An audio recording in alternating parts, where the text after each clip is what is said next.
Hello and welcome back again. That is right, today we're returning to the subject of surveillance and Synology's brand new camera. This is the CC400W. This is their third surveillance camera. I remember upwards of a year and a half ago, it seemed almost mythical that any of these NAS brands who produce all manner of their own optional add-ons and accessories, from storage media to network upgrades to RAM upgrades, were ever entertaining the idea of having their own surveillance cameras. But it has to be said, the majority of turnkey NAS brands actually include a surveillance platform. They include surveillance software to monitor lots of cameras and have all of that footage going on your NAS. But the pace setter, the king of the hill, has always been Synology and Surveillance Station. Currently in version 9.1, it has existed in one form in Synology's DSM, Disk Station Manager platform, pretty much since the beginning, very early doors after they started rolling out the first few versions of DSM.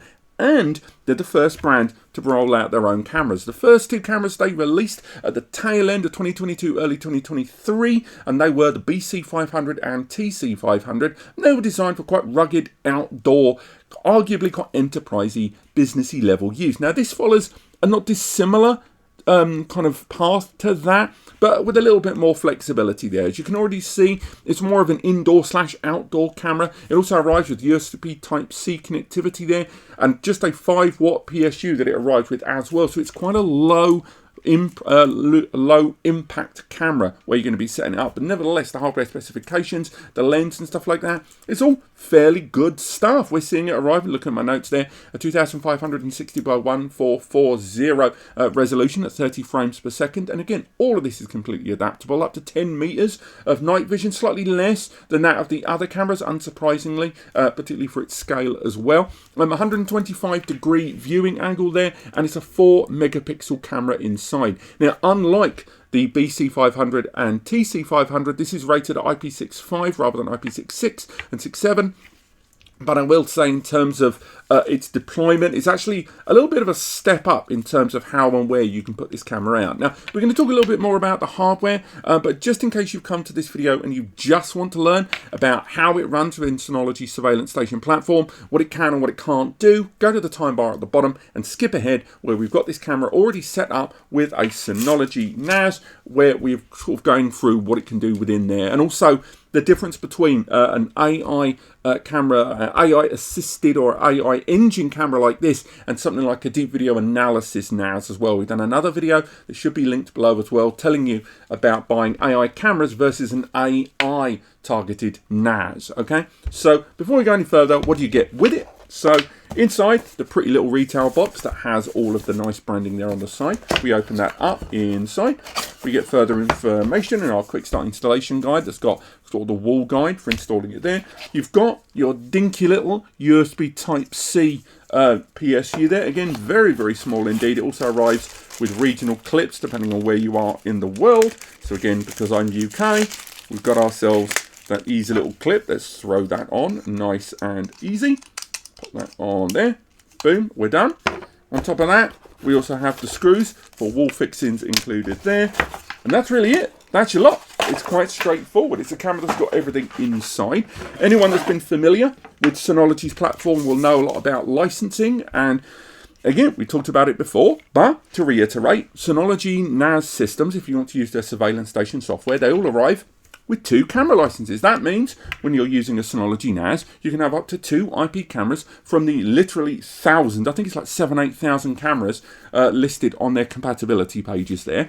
And when you attach those, either using supported configurations that are available within Surveillance Station, or using systems like ONVIF, or RTSP, you can then utilize those cameras to record and be accessible from the Surveillance Station software for up to 2 cameras. And if you want to add more cameras, you have to pay a license. Now, there are going to be users that hear that and go, what the hell are you doing? But hold up, okay? Listen to a little bit of the logic on it. And again, this isn't me defending them. This is me at least explaining the status quo. When you buy one of these systems, they're going to have firmware updates, they're going to have feature updates and security updates for many, many, many years. And the same goes for Surveillance Station. And when you're attaching cameras, there's going to have to be a long-term cost that has to be spread across the literal decades that these systems are used for surveillance. And unlike a lot of premium level brands in surveillance, such as Axis or brands that provide their own NVR closed system that's specific to surveillance, The majority of those systems, when they provide licenses, they are annual renewal licenses then. There might be 2 or 3 years bought in batches. Whereas this is when you get a license for a Synology camera on a Synology system, it is lifetime. You will get long-term support and long-term security updates within the software lifespan. But moreover, if you go for a Synology camera, you don't need a license. Now, depending on if you watched other reviews on the case of this, there will be people that say it includes a license. There'll be some people say it doesn't need a license.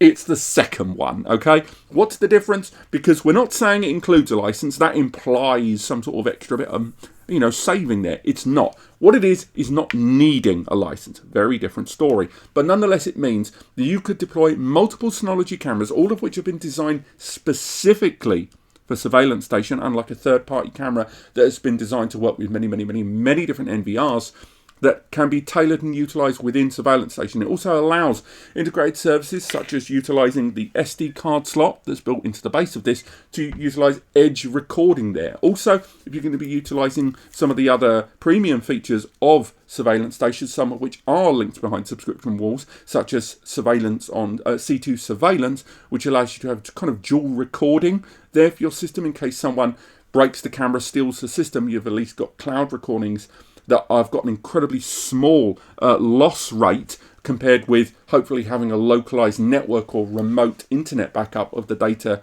going to the NAS.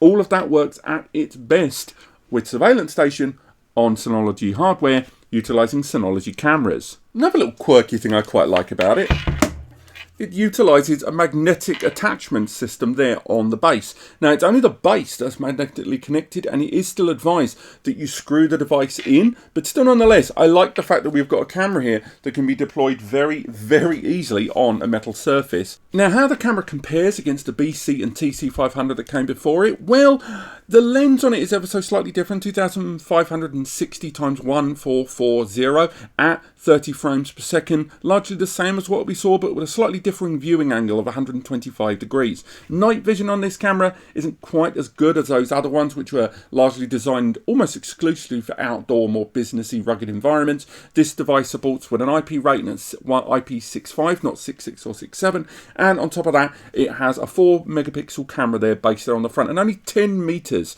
in terms of night vision, when the other camera supported up to 30 there. So again, slightly scaling back for the deployment, but with a good hinge there on that base. I quite like it. Feels very well put together. It doesn't feel like a cheap camera. It definitely feels very rugged all the way through. As mentioned at the base, we have got that SD slot there. It doesn't arrive with an SD card.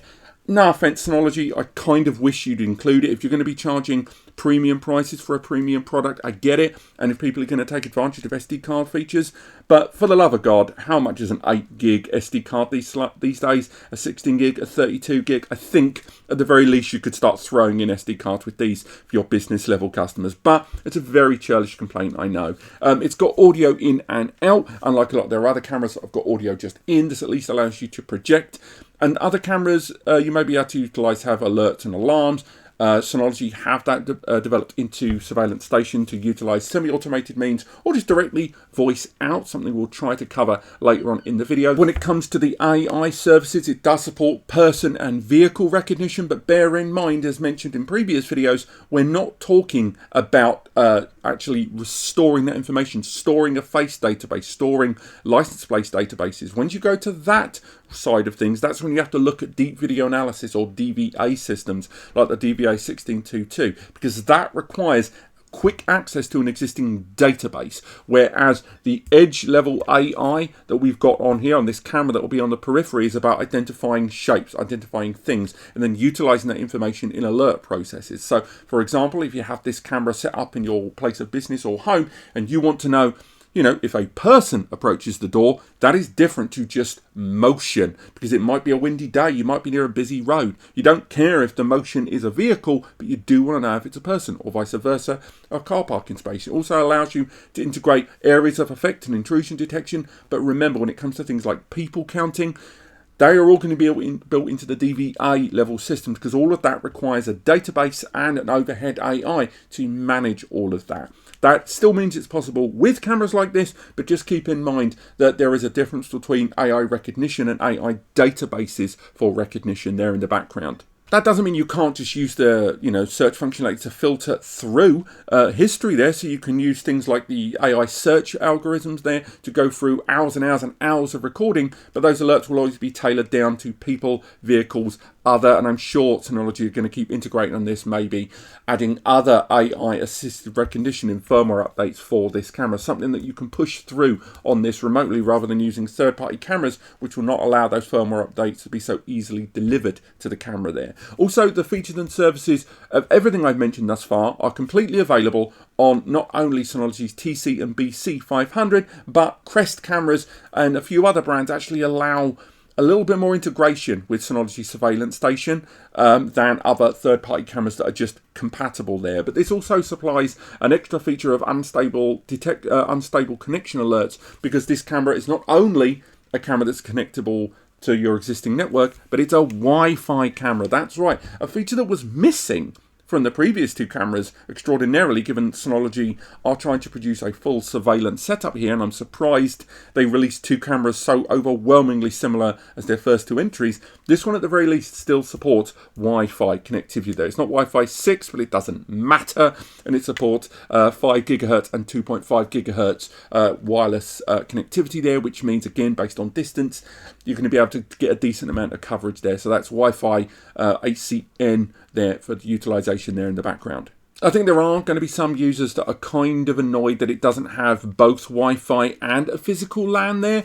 I'm less perturbed by that, because I think this is designed to be quite a convenient camera. And also that 5-watt USB connectivity there means this is going to be super easy to deploy. A 5-watt connection there probably likely means, despite it being USB Type-C, you could probably integrate this into an existing solar panel if you find the right solar panel that can store, because this does not have an internal battery. But if you can get a solar panel with a small maintained power, you could actually get this potentially as a Wi-Fi camera. Again, just bear in mind the IP65 rating there. This is not designed to be in like full heavy downpour. It supports WPA3 security there, and again, you're going to be able to utilize a lot of Synology's own internal security and protection methodology for remote connectivity and network connectivity there, encrypted certificates, stuff like that, but also solidifying and bouncing from relay servers like Synology's own ones for accessing it remotely. Now, talking of security, we've got to talk about it. We've got to talk about NDAA and TAA. The Trade Agreements Act and National Defense Authorization Act, all of these come down to, if you are a business in the US, it's actually a little dicey what cameras you can use. Ever since that Huawei business, and I would argue long before that, there was lots of talk about products coming from China. Let's be realistic.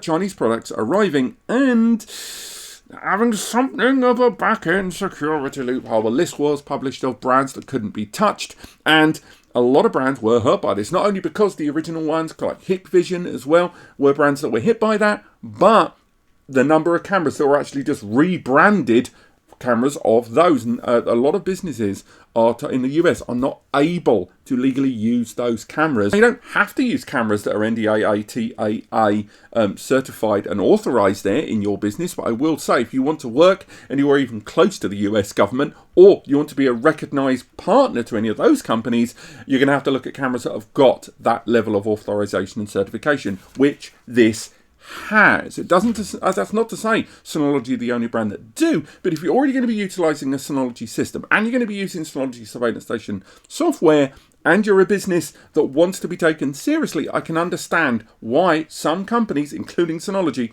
are pushing that certification hard.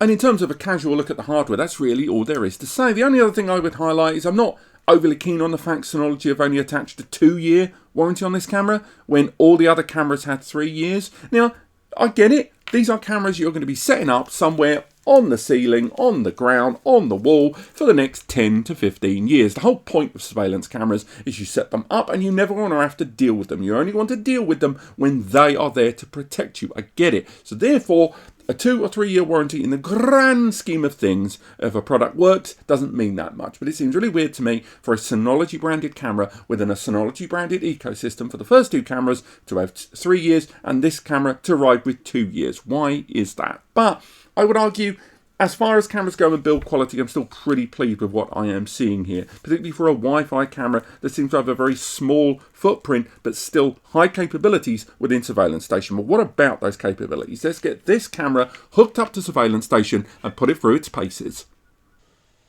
So, as mentioned earlier on, differentiating the kind of standalone, standout points for this camera versus that of the Surveillance Station software is actually kind of difficult. You can't really use this camera without a Synology NAS and Surveillance Station. Ergo, you know, a lot of the features you're seeing here on screen are going to be possible with third-party cameras. So I do recommend you check out my full review for that.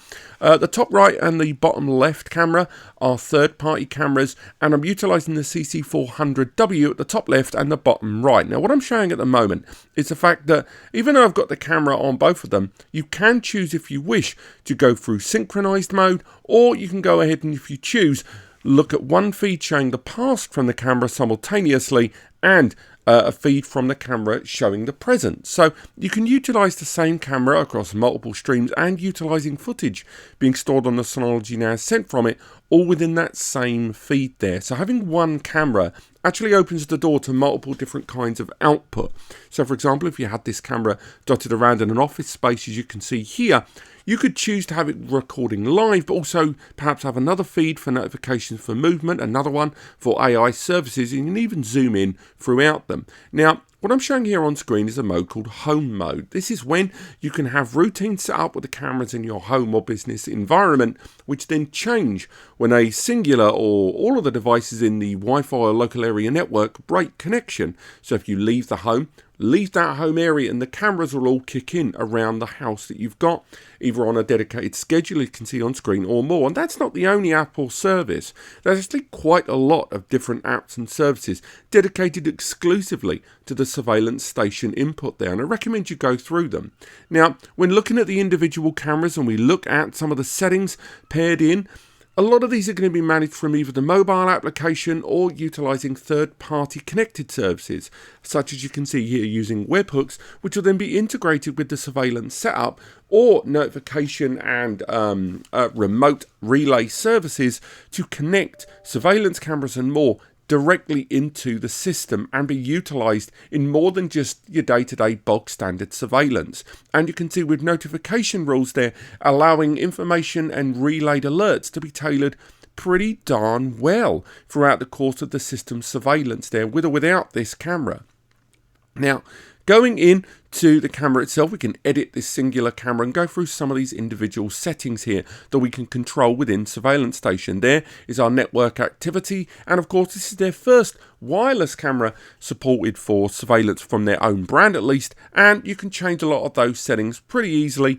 And a lot of the encryption settings, a lot of the setup settings, all are pretty much what you would expect. Indeed, although most of these options are available and visible when using third-party cameras, I will say a lot of the security measures and a lot of the more dedicated features and services such as IP masking, visual masking, and using a lot of the watermarks, a lot of that stuff is actually handled pretty well with the Synology cameras. As you can see, I'm testing the audio in and out, which is a feature of this camera, and again that is supported by third-party cameras, but Synology's previous cameras didn't have that audio in and out, and therefore that extra additional tampering. And as you can see, that what I'm doing on screen is just showing off some of the audio alerts you can use, or you can do custom audio alerts if you choose, so you can actually output a dedicated noise or klaxon or siren, or just have something more specific to your needs. Now, you can amend a lot of the day-to-day visual qualities here on the stream, and of course the recording quality as well.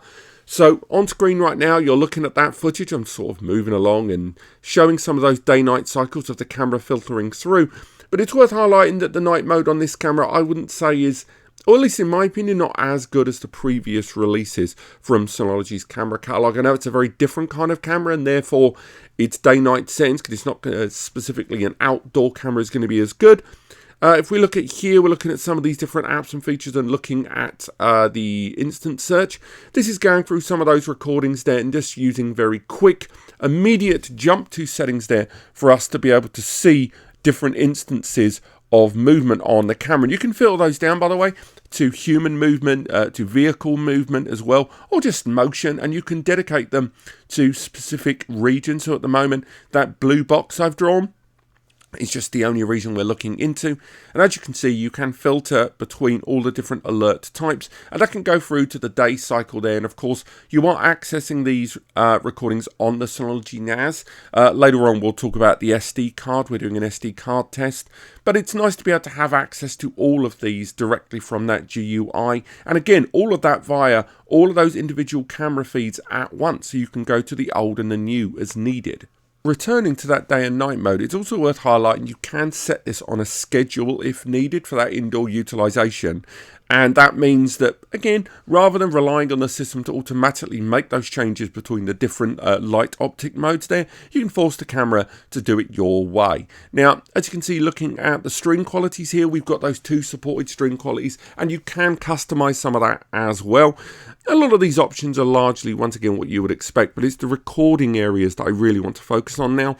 As you can see, we've got that dedicated to that first volume on the NAS, but you can add additional storage areas if you choose, and the retention policies are completely customizable, as is the schedule for motion, for all recording, or for tailored alert recordings there. So for example, if you're a 9 to 5 Monday to Friday business, you may want to change some of these alerts and what is being triggered, how and when. You can do that incredibly easily with a very responsive GUI here via the web browser, as you can see here. Moving forward, we can carry on looking at some of those recording streams. So rather than looking just the output, these are the streams that you want those recordings to be recorded into. So for example, if you've got a low quality stream, but you do want the captured alert materials to be a higher quality, you can set those to be automatic. So different kinds of alerts, such as human or vehicle, where you want a higher quality, can be set very easily. Now, as you can see here, this is that dual recording here, and dual recording, unlike the SD card recording here, is when you're going to be utilizing third-party storage targets.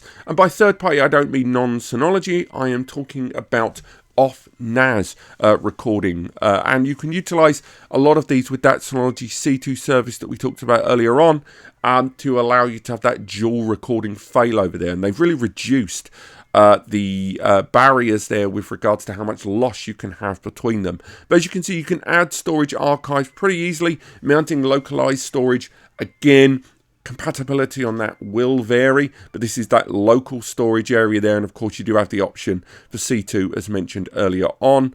But coming out of that there, let's come out of that, make our way back in to the camera, and carrying on there, going into that editing of the settings, that we can carry on going at the advanced tab there. It's just a little bit more, you know, playing around with some of those settings. All of these are going to be Surveillance Station based.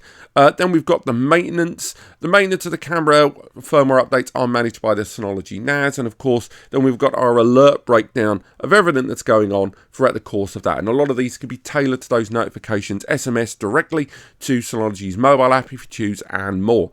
So, as you can see here, you can find out more information about all those. Returning to the feed, we're able to see here that although we can see right now all the different cameras, and I'll just pop on there with the bitrate to give you some idea about the recording, there is actually more to this feed than utilizing just the camera. Once again, I know this is more about the software than the camera itself, but alongside these individual feeds of cameras, what you can also add are maps, and this is utilizing either uploaded blueprints of your home or office environment, or you can use maps from open map services such as Google Maps and more, an OpenStreetMap I should say, and this allows you to bolt on those third-party map services and therefore position cameras over a larger region and actually get real-time geographical information about the location of alerts, which and where the area of view is for those individual cameras, you know, on a far more outside of office fashion. Just go ahead, put in your position. So in my case, I'm just going to scroll straight in with Brighton,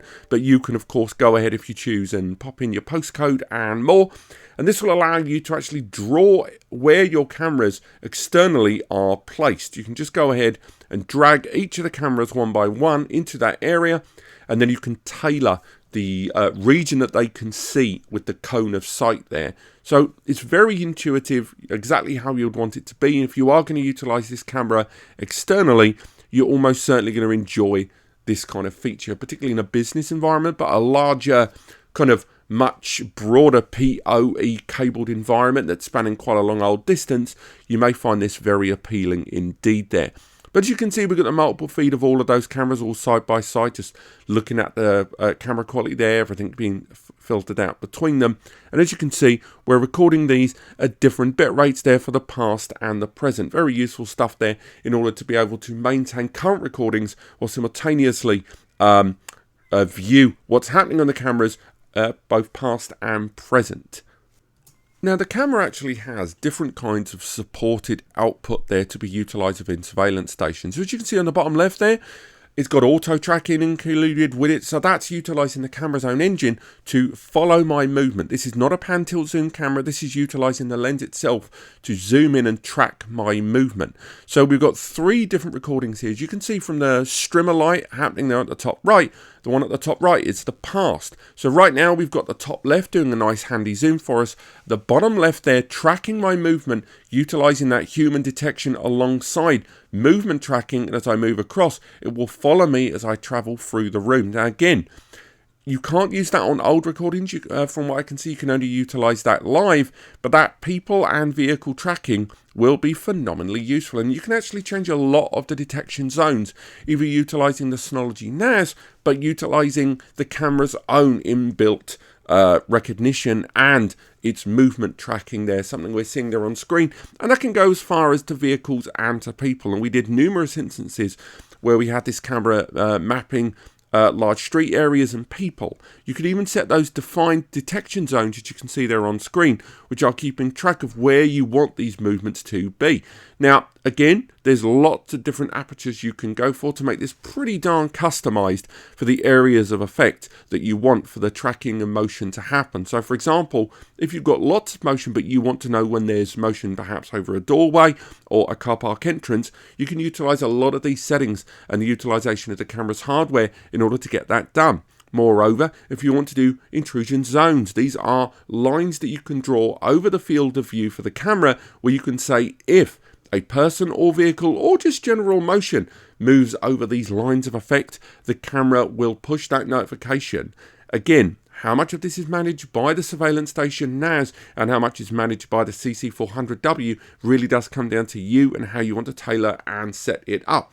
But the benefit is when you're utilizing a camera that allows the Synology to utilize that hardware, you're taking a lot of the overhead off the Synology NAS, but it also means that the up to the second and up to the minute handling is a great deal better and a lot more efficient and ensures probably a higher percentage of a successful record there, particularly with that dual stream recording. Now, moving away from that, we can talk about power consumption on the camera.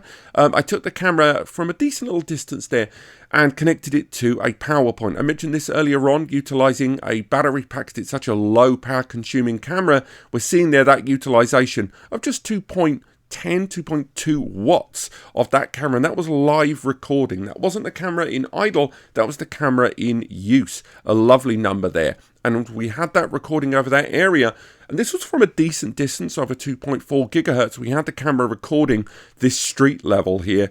And on this feed, as you can see, we've got all of those individual people being tracked with the motion detection and the person and vehicle detection. Now, this was a large distance this camera was being set at. Simultaneously, this was the camera utilized recording via OBS. The result was that I definitely saw sort of bit rate issues, but this wasn't to do with the camera. I have to state, we were at quite a significant distance away from the wireless AP, and simultaneously, this was OBS running on here. So a lot of that blur I could put down to the camera itself at that distance and indeed the bitrate of the recording device. We go for an internal feed here, and this was utilized person tracking there just between the doorways we can see with myself overacting there on my phone, just collecting the camera at a much closer point. And again, going through those individual recordings there, we're able to see it, noticing all the individual person tracking. It wasn't perfect, I will say. Certain things like we had a cleaner with their vacuum cleaner,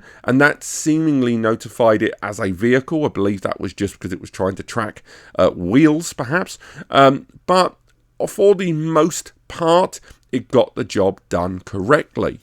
Now, moving forward from there, as you can see, this is our areas from earlier on, so I didn't get a chance to change those. But let's move away from these tracking alerts. You can see some of the errors there that were made. And I want to talk a little bit about that SD card failover, that edge recording there. Because as useful as this is, I don't think we explore edge recording anywhere near enough on this camera.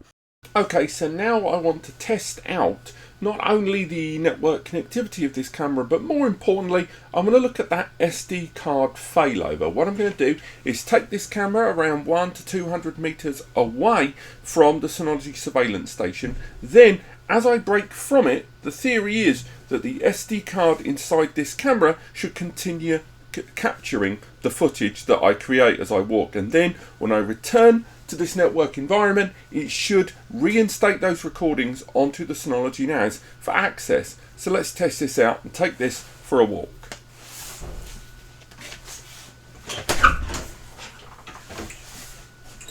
So returning to the voiceover real quick, I carried the camera and the battery pack that it was attached to quite a decent distance, a few hundred meters here going down the steps, and we've got the person tracking there, somewhat embarrassing.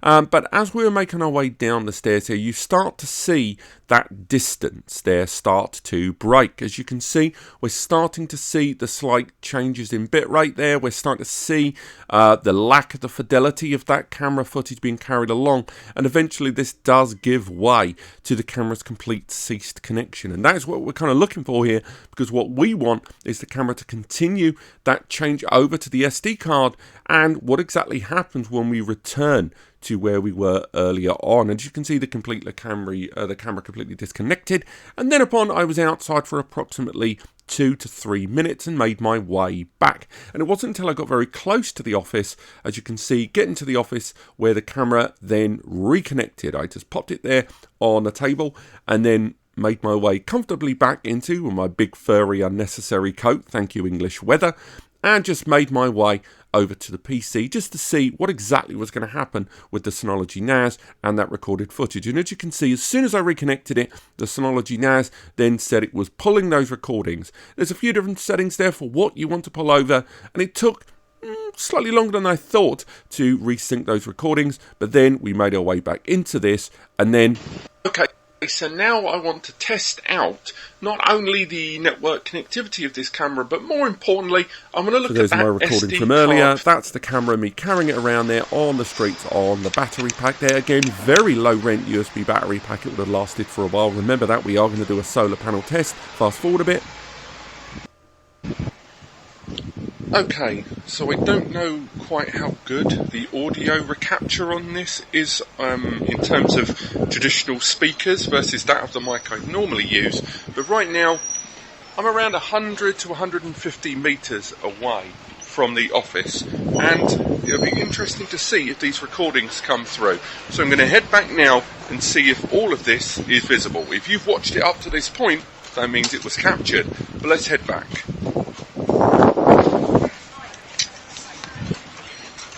But what of the picture quality itself? Because that's kind of one of the things about this camera, as you can see me arrogantly poking my face at the camera there, that I would say is a bit, well, meh. It's not a bad camera, and as you can see here, as I move myself around my office showing you different focal points there, this is without the auto tracking, and of course this is via the web browser. Don't worry, I'll show you a recording in just a moment.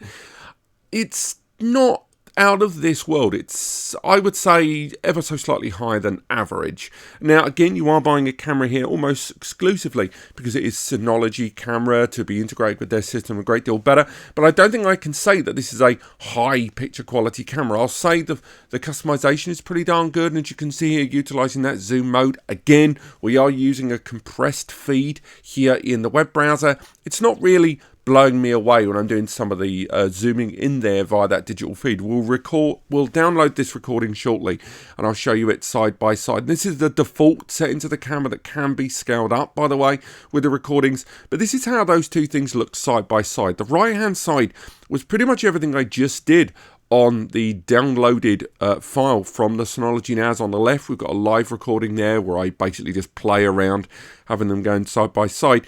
And as you can see, definitely, the one on the right is a higher picture quality there. It is, sharper. It does download in the higher quality, recording that you have set via those recording settings we mentioned earlier on. So there's definitely, the online browser streamed compressed feed is clearly going to be lower quality. And the same goes, by the way, when you use the client as well. You can, if you choose, to get a live high quality feed. But it's still not a camera that I would say right now is cutting edge in terms of that camera quality. It's slightly better there when we look at the zoom, the focus there when we brought that verbatim SSD retail box there on camera.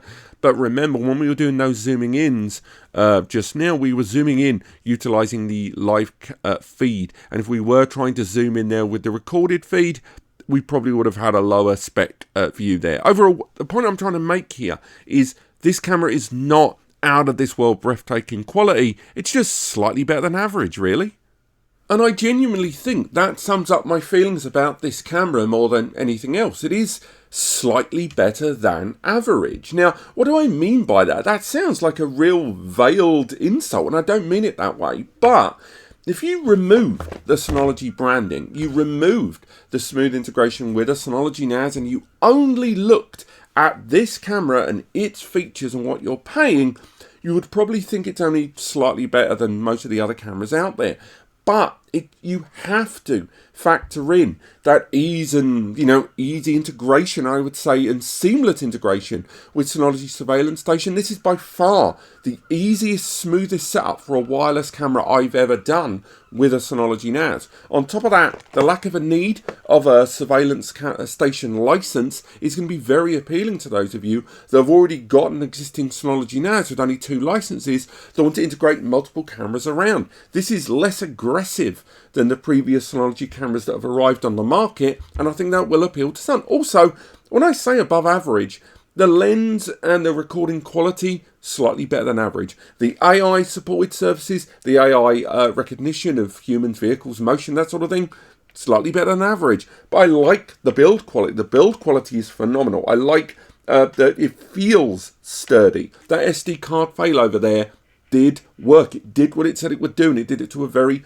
high degree there. Also, the audio quality in and out, although I wasn't able to capture it particularly well in this recording, I'll tell you right now, the audio in and out was very, very good. On top of that, the certifications and encryption standards that are built into it are going to be tremendously appealing to a lot of US businesses who are looking at that surveillance camera blacklist and gone, no thank you, we'd really like to keep our data safe there. And Synology are clearly doubling down on that. Another thing I think is worthy of praise is the exceptionally low power consumption of this camera, utilizing, USB Type-C and having this on active recording, barely hitting, just covering over those 2 watts there was very, very good, and means that later on down the line when I do a solar powered battery pack test, although Synology almost certainly will not endorse it for that, I would definitely say this is a camera that connected to a solar point and a battery will be able to run 24/7, weeks, months, years on that power connection, thanks to that low power consumption. Now, is it a perfect camera? God, no. Number one,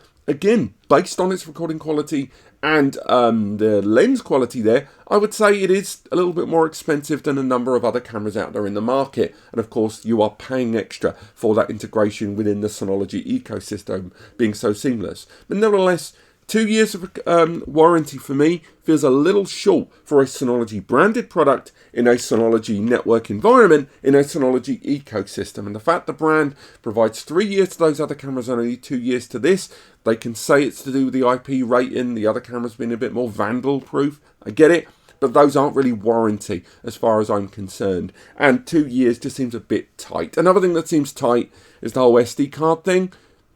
Come on, Synology, you can include an SD card with this, seeing as your system has such great utilization of edge recording, and particularly when you're doubling down on things like Synology C2 and dual recording and other off-site recording methodology, you can spring for an SD card Synology. But apart from that, I like this camera, and if you are someone that is already in bed with a Synology ecosystem, I think I would recommend their cameras over third parties rather than buying a third party of similar quality and getting a camera license. But if you are looking at pan tilt zoom, if you're looking at optical zoom cameras at that, then this may not appeal to you, because Synology don't overpromise. It does exactly what they say it will do, but as long as you don't want to try to get out that bubble, you'll be fine. But just be aware that it is a camera of a small stature, but that does come with its own limitations. Thank you so much for watching the full written review, link below. We're going to do a quick before you buy on this as well, and a few little mods, tips and hacks that we're going to be playing with on this camera that we discovered throughout our testing. Stay tuned for that. But apart from that, thank you so much for watching. I hope you've enjoyed this. Links in the description to where you can get hold of this camera, but also other reviews and perhaps some comparisons with the likes of Reolink and other camera brands that we've discussed on the channel as well. But apart from that, thank you so much for watching, and I'll see you next time.